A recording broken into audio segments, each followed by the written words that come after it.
So what do these dried up stalks and these ugly little tubers have in common? They're part of the same plant, the most underrated thing you're probably not growing in your garden. Hey guys, I'm Cody with Homestead, and today I want to introduce you to one of my favorite plants ever, the Jerusalem artichoke.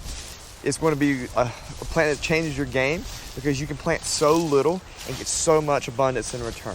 But anyways guys, let's get it started.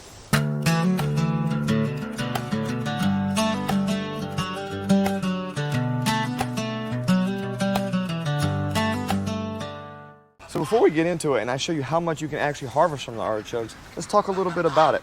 So the artichoke is a member of the sunflower family. That means it grows up in a big tall stalk with a flower on the top. But unlike the sunflower, where the harvest actually comes from the head and the seeds, these produce a tuber which grows under the ground.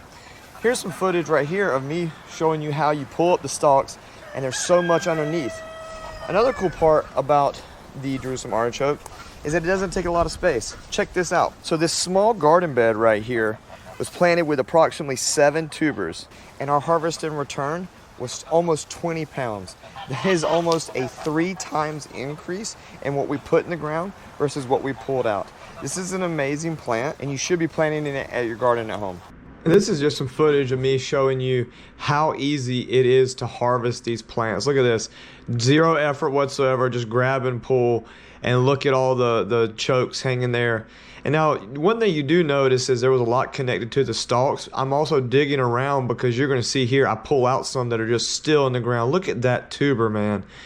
But yeah, like, this is it. This is how easy, and you can see here just the size of the tuber. Like, this was 0 effort on my part. I put 7 tubers in the ground, and this is what we're pulling out. You gotta grow them. All right, so now you've harvested your Jerusalem artichokes. You may be thinking, Cody, I started with like 7, now I've got a ton, but what do I do? I've never used these things. What do I make with them? I like to think the easiest way to use Jerusalem artichokes is take recipes where you would use potatoes and switch in Jerusalem artichokes. So this morning I'm gonna show you how to make what would basically be Jerusalem artichoke roasted potatoes, right? Or like that would be the version of that. So we're gonna go in, we're gonna get started. It's a simple recipe, it takes about 40 minutes, it'll be super easy. Let's get to it.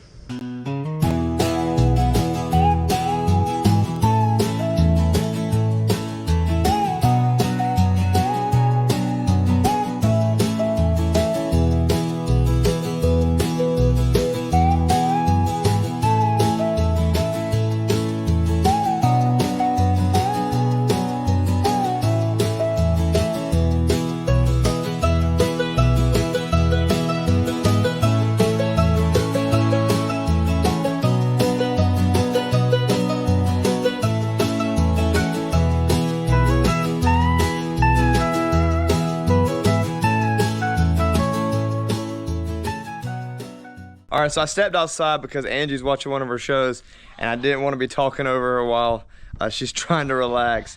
But anyways, I'm out here and we've got the artichokes in the oven. So we're gonna have them in there for 35 minutes. But what we're gonna do is after that 35 minutes, we're gonna check and make sure they're tender.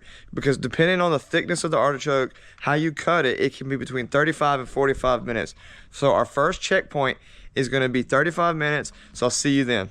So yeah, basically these taste almost like potatoes with a little different flavor. The texture is very similar to what, like, you know, roasted potatoes would be. So yeah, they're way more healthy for you. They're super easy to grow.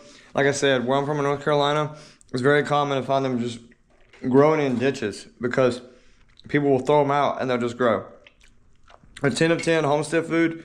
It's a superfood. I love them. Really easy to do. Anybody can do it.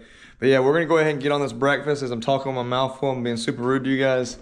Anyways, this has been Cody with Homestead, out here.